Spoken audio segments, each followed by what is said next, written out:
Caminhando por pavimentações poliédricas que separavam os enormes blocos arquitetônicos, fiquei imaginando no que estava me metendo. Eu dividia a minha atenção entre ele e a paisagem diante dos meus olhos. Com um tom e uma postura visivelmente orgulhosos, ele descrevia cada local por onde passávamos, e eu, enfim, começava a perceber do que se tratava. Num determinado momento, passamos por um grupo de jovens desfilando vestidos em peças impecáveis, seguindo um padrão. Meninos usando calça e meninas usando saia, nada vulgar, com livros em mãos e casaquinhos de lã com o brasão do colégio do lado direito do peito que parecia dizer: "Somos melhores, somos Vivaldi". O passeio durou tempo suficiente para que eu recebesse a minha chave de entrada para o novo emprego, ao qual eu retornaria em 2 dias. Minha futura colega de trabalho, Maria, me acompanhou até a saída, onde peguei meu aparelho móvel e liguei para o meu conhecido. Confesso que eu já estava me sentindo um pouco mais animada, isso até entrar no carro novamente. Percebi que ele ainda estava insatisfeito por ter esperado um pouco além do que planejava, e por isso achei sensato conter minha animação. Foi quando ele resolveu questionar sobre o resultado da entrevista. Eu o conhecia bem, ele e sua esposa. Não era o tipo de pessoa que se alegrava com a felicidade alheia, então dei-lhe uma resposta negativa, o suficiente para ouvir tudo o que eles pensavam sobre mim. Do mesmo jeito que eu havia ido até o local, eu voltei, calada e cabisbaixa diante das afirmações de que não passava de uma retardada e por isso o mais sensato a se fazer era me casar com o primeiro velho idiota que aparecesse, ou caso contrário, morreria de fome.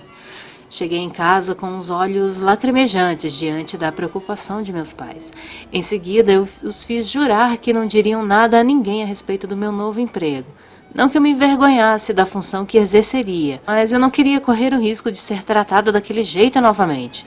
Retornei 2 dias depois. Meu novo emprego exigia que eu residisse no local, pois não havia como retornar para casa todos os dias. Fui recebida novamente por Maria e encaminhada até outra sala para conversar com uma mulher chamada Marília, uma senhora já de idade. Ela não falava muito, nada além do essencial. Sentada numa cadeira de frente para ela, eu me limitava a responder às suas perguntas, enquanto ela escrevia algo em um papel. Eu observava sua feição fechada, aparentando um mau humor. Ela possuía um tom de voz grave a ponto de ser assustador. Resumindo, ela parecia uma daquelas vilãs ranzinzas de contos infantis.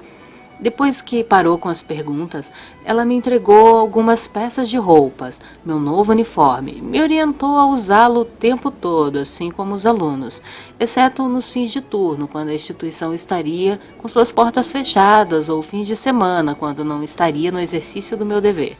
Quando saí da sala, Maria me levou para meu novo aposento, um quarto que seria dividido entre nós duas.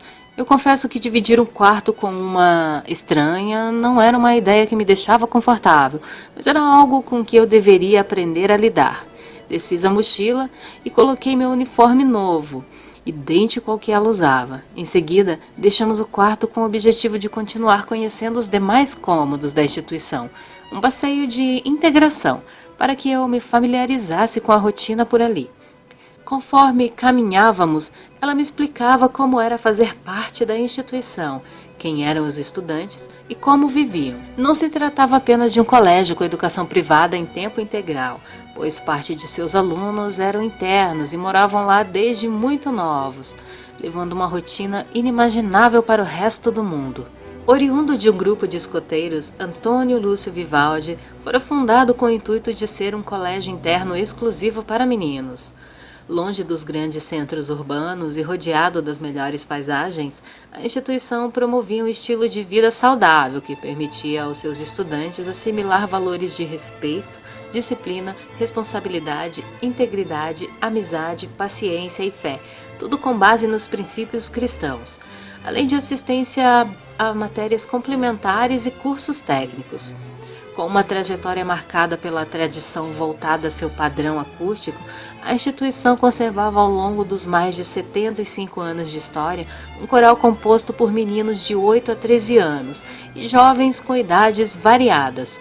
A instituição, no entanto, veio tornar-se coeducacional logo após a criação de uma filarmônica, pensada para dar ênfase à música vocal. Com o interesse de pessoas do sexo feminino em fazer parte da história, seus idealizadores acabaram criando o colégio em tempo integral para atender alunos de ambos os sexos interessados em qualidade de ensino, sem precisar residir nela. Apesar de ser responsável pela educação escolar de aproximadamente 1.200 estudantes em ambos os regimes, as vagas para ingressar no regime de internato ainda eram as mais disputadas pelos pais. Tido como o colégio mais elitista do país, o Vivaldi oferecia bem mais que um sistema comum de aprendizagem. Seus alunos ingressavam ainda cedo em regime de externato, no chamado Jardim da Infância, e depois de alcançarem certa idade, migravam para o regime de internato, quando começavam a aprimorar seus primeiros contatos com aulas de boas maneiras. Esses ensinamentos iam além de segurar um talher ou portar-se à mesa. O intuito era justamente torná-los perfeitos cavalheiros, tanto em seu modo de agir como em seu modo de pensar, sem que isso afetasse sua essência. Os internos ficavam sob a tutela de pretetores, profissionais responsáveis por educá-los. Eram literalmente seus pais e mães, pois além de ensiná-los, sua missão incluía a formação de caráter, um trabalho impecável e com resultados visíveis. Com linguagens formais e por vezes polidas ao extremo, dificilmente os garotos se referiam a alguém usando o pronome pessoal de tratamento você, dentro ou fora das instalações. Eu admito que no início ouvir o senhorita o tempo todo fora algo bem estranho, pois nunca ninguém havia me tratado de tal maneira. Confesso que me sentia um pouco mais respeitada. Às vezes, em horas mais despojadas, eles costumavam se referir a nós, eu e Maria, como tia, algo que não agradava muito minha colega, que odiava se sentir mais velha. Já eu não me importava e até achava elegante ouvir o substantivo comum em outros idiomas, já que alguns deles ou eram descendentes ou vinham diretamente de outras partes do mundo. Gírias e palavras de baixo calão estavam fora de cogitação. Era algo raríssimo e até surreal de se imaginar. Pedir desculpas e por favor eram parte do vocabulário diário. Se errar é humano, reconhecer o erro era um dom divino, dom esse que a maioria dos alunos possuíam. A cordialidade era uma regra, ou melhor, uma lei. Se você cruzasse com qualquer um deles pelos corredores 10 vezes, então 10 vezes você ouviria bom dia, boa tarde, boa noite, como está? Assíduos e pontuais, as palavras atrasar não existiam em seus dicionários. Chegar cedo era permitido e por vezes preciso, mas chegar atrasado era imperdoável, a menos é claro que a desculpa para isso fosse plausível. O despertador me tirava cedo do sono, bem cedo, um sacrifício, já que eu não tinha o costume de madrugar. Eu colocava meu uniforme e, juntamente com minha colega, seguia para o refeitório e quase sempre estávamos 1 minuto atrasadas para o café, que era servido no estilo self-service, às 6h45. E acredite, 6h45 eles já estavam todos lá, terminando de se servir, para poderem juntos entoar um cântico matinal a Deus Todo-Poderoso para agradecer por mais um dia e pedir proteção, sob a regência de um dos alunos mais velhos e estudiosos do coral. Costumávamos nos sentar à mesa junto com eles, uma maneira de estabelecer uma relação de respeito entre as classes, uma política de extrema importância para o Vivaldi. E quase sempre havia um jovem ou outro que, já se levantando de seu lugar, dizia: "Senhorita, pode sentar-se aqui se quiser", num ato de cavalheirismo. Agradecíamos a gentileza e algumas vezes recusávamos. Outras ficávamos com pena de dizer: "Não é necessário, pode ficar aí, acharemos outro lugar", diante da insistência: "Por favor, senhorita, eu faço questão". Depois do de jejum, eles davam um último retoque na aparência. Não que ser vaidoso fosse uma obrigação, mas estar sempre bem apresentável era indispensável para o conceito de elegância vivido ali. Dava gosto ver todos aqueles jovens e meninos saindo do banheiro perfumados e ajeitando os cabelos, com seus livros em mãos, se dirigindo ao outro lado para se juntar com os alunos do externato e iniciar mais um dia de aula em um de seus blocos históricos. Quando as aulas se findavam, ali mesmo no externato eles recebiam as aulas comportamentais. Durante a semana havia uma escala com o objetivo de abranger não somente os alunos, como também os colaboradores em determinados horários e com uma turma fixa. Nos dirigíamos até a sala de etiqueta de Madame Dauphin, Sophie Dauphin, uma francesinha puritana. Ela ensinava desde como portar-se adequadamente a como montar uma mesa, o que significava disponibilizar e posicionar talheres e louças corretamente. Isso costumava dar um nó em minha cabeça e, sinceramente, eu não entendia por qual motivo faxineiras tinham de aprender tais costumes. Bem, mas existia um. Quando tudo acabava, parte dos alunos permanecia no externato, se dedicando a outras atividades, e a outra parte retornava ao internato. Por vezes, os internos recebiam aulas de canto e música, outras se engajavam em ações sociais, mas nem por isso deixavam de fazer atividades comuns para suas idades. Os momentos de lazer eram uma das regras por ali. A última coisa que os responsáveis queriam era um ambiente onde as pessoas se sentissem retraídas. Parecia improvável, mas não era possível ver alunos grudados em seus smartphones, compartilhando seu mundinho em redes sociais, até porque algumas tecnologias eram proibidas dentro das instalações, com o intuito justamente de fazê-los socializar entre si. A sensação que eu tinha sempre que retornava de minhas folgas era de estar colocando os pés dentro de um mundo paralelo ao mundo lá fora. Não era ruim, não para mim. De alguma forma, essa sensação amenizava parte da tristeza e ansiedade que há muito vinha sentindo. Por outro lado, eu procurava não ver aquilo com o meu lado emocional, pois minha última experiência profissional havia me provado que se entregar a algo como eu havia feito resultaria em decepção, e eu não queria viver aquilo novamente. O lance de me manter fria ou emocional às vezes não funcionava muito bem. Eu procurava me manter séria o máximo que podia, pois acreditava que dessa forma as pessoas não conseguiriam ver minhas qualidades, as mesmas que me levaram a fazer papel de idiota em meu antigo emprego. Sendo assim, elas não poderiam tirar proveito delas. Porém, alguma coisa sempre saía errado, e isso sempre acontecia quando eu estava na companhia de 5 meninos: Gustavo, Lucas, Tiago, Victor e Marcos. Mesmo que eu quisesse, era impossível ser indiferente à presença deles onde quer que eu estivesse.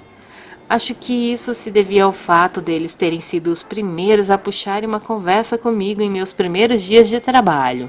E quando me dava conta, eu já estava socializando e rindo de coisa boba junto com eles.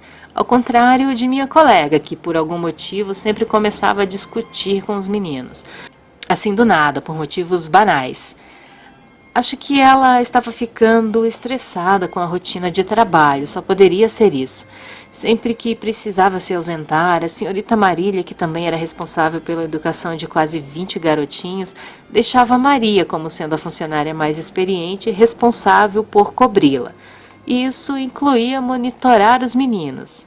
O que devia ser um aprendizado tornava-se um tormento que resultava em um desabafo interminável no fim do dia em nosso quarto. Apesar de saber perfeitamente que, embora os garotos fossem extremamente educados, eu tinha plena ciência de que ainda eram crianças, e cuidar de crianças exigia o máximo de disciplina e paciência possível, algo que Maria deixava bem claro não possuir, quando descrevia os momentos vividos ao lado deles. Ela era um típico caso estranho quando o assunto era conselhos. Ela vivia reclamando do que tinha de fazer e ainda fazia questão de pedir opinião sobre o assunto. Eu evitava opinar, pois uma vez cheguei a aconselhá-la dizendo que deveria ser franca com a senhorita Marília e dizer a ela que não tinha paciência para com os meninos e que ela procurasse outra pessoa para isso. No entanto, sua reação não fora como esperado. A última coisa que ela queria era uma solução e chegou a dizer que eu estava tentando roubar o seu lugar. Mas nem só de dias péssimos minha colega vivia, claro que não. Parecia irônico, mas quando ela tinha de se sentar na cadeira da governanta para elaborar mais um cronograma diário de tarefas, era como estar em um spa. Ela relaxava tanto que sua feição ganhava outro ar. Coincidência ou não, eram justamente nesses dias que as minhas obrigações dobravam, e eu me virava em 10 para tentar cumpri-las num só dia, com receio de que ela relatasse à senhorita Marília que eu não havia dado conta do meu dever. E justamente num desses dias, a minha primeira tarefa fora limpar o salão de concertos da instituição. Construído para concertos e outras solenidades, o salão recebia o nome da opus mais célebre de Antônio Lúcio Vivaldi, As Quatro Estações. O lugar não chegava a ser um dos maiores do país, porém sua acústica era digna das melhores.